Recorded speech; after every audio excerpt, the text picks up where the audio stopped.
अस्सलाम वालेकुम friends, welcome back to my YouTube channel. तो आज की इस वीडियो में हम बात करने वाले हैं अमोर्टाइजेशन के हवाले से। जैसे कि आपको पता है कि प्रोजेक्ट अप्रेजल का एक बहुत ही इंपॉर्टेंट कंसेप्ट है और 10 मार्क्स का क्वेश्चन समटाइम ये पेपर में आ जाता है। सो एनीवे, वीडियो स्टार्ट करने से पहले अगर आप हमारे चैनल पर न्यू है तो हमारे चैनल को सब्सक्राइब कर दें ताकि आपको हमारी लेटेस्ट वीडियोज़ मिलती रहें।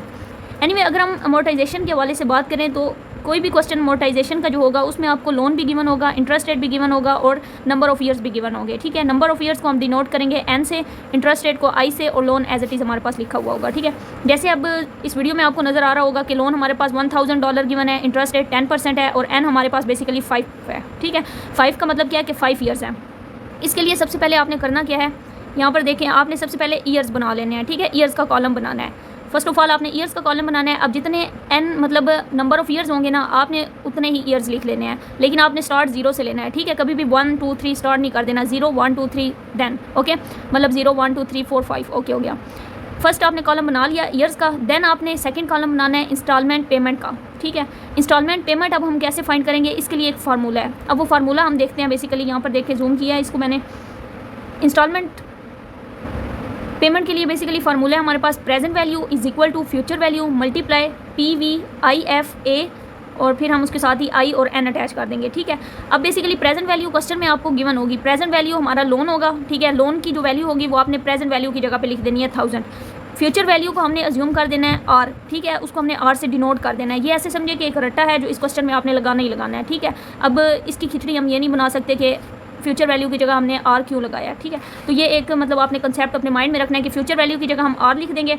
देन मल्टीप्लाई, अब ये हमारे पास वीडियो में देखें आपको नज़र आ रहा होगा, PVIFA की वैल्यू हमने लिखी है 3.791। अब ये 3.791 कैसे आई है, ये बेसिकली हमने टेबल से देखा है। ठीक है, टेबल में आप बेसिकली चेक करेंगे ना, PVIFA IN की जो वैल्यू होगी ना, अब ये आपने टेबल से ढूंढना है कि ये फार्मूला कहाँ पे है। ठीक है, वहाँ से आपने मतलब देखना है इंटरेस्ट रेट 10 होगा, नंबर ऑफ़ ईयर्स 5 होंगे, मतलब 5 नंबर ऑफ़ ईयर पे जाके देन आपने इंटरेस्ट रेट वाली लाइन होगी। ठीक है, रो होगी, उधर देखना है जहाँ पे 10% इंटरेस्ट रेट होगा ना, और वहाँ पर आपने बेसिकली सर्कल कर देना है। जो भी वो वैल्यू होगी वो आपने उठा के यहाँ पर लिख देनी है। ठीक है, उसके बाद आपने क्या करना है कि R एज इट इज़ इधर ही रहेगा, 1000 के साथ आप 3.791 को बेसिकली डिवाइड कर देंगे। ठीक है, जैसे ही आप डिवाइड करेंगे तो आपका आंसर आएगा 263.78। ठीक है, आपने ये बेसिकली करके एक दफ़ा देख लेना है। अब वैल्यूज़ मैंने आपको ऑलरेडी बता दी हैं, आप सेम इसी प्रोसीजर के साथ इसको ट्राई करें और अगर 263.78 आ जाता है तो समझो आपका मतलब क्वेश्चन सही जा रहा है। उसके बाद आपने क्या करना है, जो R की वैल्यू आई होगी उसको आपने इंस्टॉलमेंट पेमेंट में लिख देना है। ठीक है, इंस्टॉलमेंट पेमेंट में आपने सब पे ही वो वैल्यू लिख देनी है। मींस 0 नंबर ऑफ ईयर को आपने छोड़ देना है, 1 से स्टार्ट लेना है, वहाँ पर आप 263 इस तरह करके 5 ईयर्स में लिख देंगे। ठीक है, देन हमने थर्ड कॉलम बनाना है। अब फर्स्ट कॉलम का भी पता चल गया कैसे बनना है, सेकंड भी। अब थर्ड हमारे पास जो कॉलम होता है वो होता है एनुअल इंटरेस्ट का। अब एनुअल इंटरेस्ट का कॉलम हमने कैसे बनाना है, इसके लिए बेसिकली आपने करना क्या है, एनुअल इंटरेस्ट के लिए आपने बेसिकली प्रिंसिपल पेमेंट का नेक्स्ट कॉलम बनाना है और साथ ही आपने कॉलम बना लेना है प्रिंसिपल अमाउंट का। ठीक है, ये 3 कॉलम आपने डायरेक्ट इनके नेम लिख देने हैं। ओके, देन आपने क्या करना है, प्रिंसिपल अमाउंट में बेसिकली आपने जो आपके पास लोन गिवन होगा ना क्वेश्चन में 1000, जैसे हमारे पास इस क्वेश्चन में है। ठीक है, आपने वो लोन यहाँ पर लिख देना है। अब ये माइंड में रखना है कि आपने 0 वाले ईयर में ये लिखना है। ठीक है, ऐसा नहीं है कि आप 1 ईयर में ये लिख दें। ठीक है, कि फर्स्ट ईयर में इतना था, आपने ऐसा नहीं करना। आपने 0 वाले कॉलम में बेसिकली क्या लिख देना, 1000 लिख देना है। उसके बाद अब हम नेक्स्ट स्टेप जो भी करेंगे वो आपने नोट डाउन साथ साथ कर देना है। ठीक है, क्योंकि सेम उसी प्रोसीजर पर सारा क्वेश्चन सॉल्व होना है। अब बेसिकली एनुअल इंटरेस्ट निकालने के लिए हम क्या करेंगे कि प्रिंसिपल अमाउंट का 10% लेंगे। ठीक है, अब यहाँ पर क्वेश्चन में हमारे पास इंटरेस्ट रेट 10% है, इसलिए हम 10% ले रहे हैं, लेकिन आपके पास जो भी इंटरेस्ट रेट गिवन होगा आपने उस हिसाब से लेना है। 1000 का हम 10% लेंगे तो हमारे पास वो बेसिकली 100 आ जाएगा। ठीक है, एनुअल इंटरेस्ट में हमने 100 लिख दिया।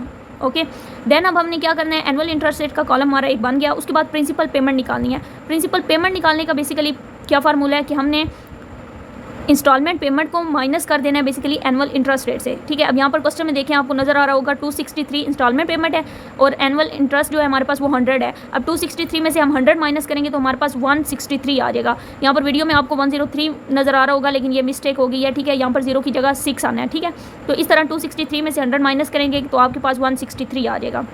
अब प्रिंसिपल पेमेंट भी हमारे पास निकल आई। देन नेक्स्ट हमारा स्टेप बेसिकली प्रिंसिपल अमाउंट क्या है। अब प्रिंसिपल अमाउंट हम कैसे निकालेंगे, वो हम इस तरह निकालेंगे कि प्रिंसिपल अमाउंट को माइनस कर देंगे प्रिंसिपल पेमेंट में से। जब हम उसको माइनस करेंगे तो वो हमारे पास 837 आ जाएगा। ठीक है, तो ये बेसिकली 2-3 स्टेप्स हैं जिनको आपने फॉलो करना है इस क्वेश्चन को सॉल्व करने के लिए। देन इसी तरह नेक्स्ट फुल क्वेश्चन आपने सॉल्व कर देना है, और जब आपकी प्रिंसिपल अमाउंट नेगेटिव आ जाएगी या फिर 0 में आ जाती है तो इसका मतलब ये है कि आपका क्वेश्चन सॉल्व हो चुका है और आपका बिल्कुल 100% ओके है। अगर आपको कोई कन्फ्यूजन है तो अगेन हम एक दफ़ा थोड़ा सा रिवाइज कर देते हैं, ठीक है। रिवाइज इस तरह कर सकते हैं कि सबसे पहले हमारे पास लोन, इंटरेस्ट रेट और नंबर ऑफ़ ईयर्स गिवन होंगे। हमने वो फार्मूला लगाया, ठीक है। उस फार्मूला के थ्रू हमने बेसिकली आर की वैल्यू निकाल ली। आर की वैल्यू हमने बेसिकली क्या की, इंस्टॉलमेंट पेमेंट में लिख दी, ठीक है। उसके बाद हमने 3 और कॉलम बनाए जिसमें एनुअल इंटरेस्ट का था, प्रिंसिपल पेमेंट का था और प्रिंसिपल अमाउंट का था, ठीक है। प्रिंसिपल अमाउंट में जो लास्ट वाला हमारा कॉलम है, ठीक है, उसमें हमने लोन की जो वैल्यू गिवन है वो लगा दी, ठीक है, वो लिख दी। देन हमने एनुअल इंटरेस्ट रेट अब फाइंड करना था। एनुअल इंटरेस्ट रेट फाइंड करने के लिए हमने प्रिंसिपल अमाउंट का 10% लिया है, ठीक है। मतलब जो हमारा लास्ट वाला कॉलम होगा उसका हमने 10% लेना है। उसके बाद हमने अब प्रिंसिपल पेमेंट निकालनी है। जब प्रिंसिपल पेमेंट निकालनी है तो हमने बेसिकली फर्स्ट कॉलम ईयर वाला नहीं, ठीक है, ईयर वाला ऐसे समझे कि वो अलग है, ठीक है। आपने इंस्टॉलमेंट पेमेंट वाले कॉलम को और एनुअल इंटरेस्ट वाले कॉलम को माइनस कर देना है, तो आपके पास थर्ड कॉलम की वैल्यू आ जाएगी, मींस के प्रिंसिपल पेमेंट आ जाएगी। उसके बाद आपने प्रिंसिपल अमाउंट अगेन निकालनी है, तो आप क्या करेंगे, बेसिकली प्रिंसिपल अमाउंट मतलब निकालने के लिए आप प्रीवियस प्रिंसिपल अमाउंट मतलब 1000 और फिर आप माइनस कर देंगे प्रिंसिपल पेमेंट जो आई होगी उसमें से, तो आपके पास 837 आ जाएगा, ठीक है। अब नेक्स्ट प्रोसीजर आपने क्या करना है कि 837 का 10% लेना है, फिर जो वैल्यू आई होगी उसको बेसिकली एनुअल इंटरेस्ट हम कहेंगे और फिर हम इंस्टॉलमेंट पेमेंट में से एनुअल इंटरेस्ट को माइनस करेंगे तो हमारे पास प्रिंसिपल पेमेंट आएगी। और प्रिंसिपल पेमेंट को फिर जब हम बेसिकली माइनस कर देंगे प्रिंसिपल अमाउंट में से, तो हमारे पास प्रिंसिपल अमाउंट जो बाकी बचेगी वो आ जाएगी। तो ये स्टार्ट से ही आप इन स्टेप्स को फॉलो करें। अगर कोई भी मतलब कन्फ्यूजन है, समझ नहीं आती, तो आप बेशक कमेंट बॉक्स में अपना क्वेश्चन पूछ सकते हैं, इंशाल्लाह आपको रिप्लाई दिया जाएगा। So thanks for watching, stay home, stay safe, अल्लाह हाफिज़।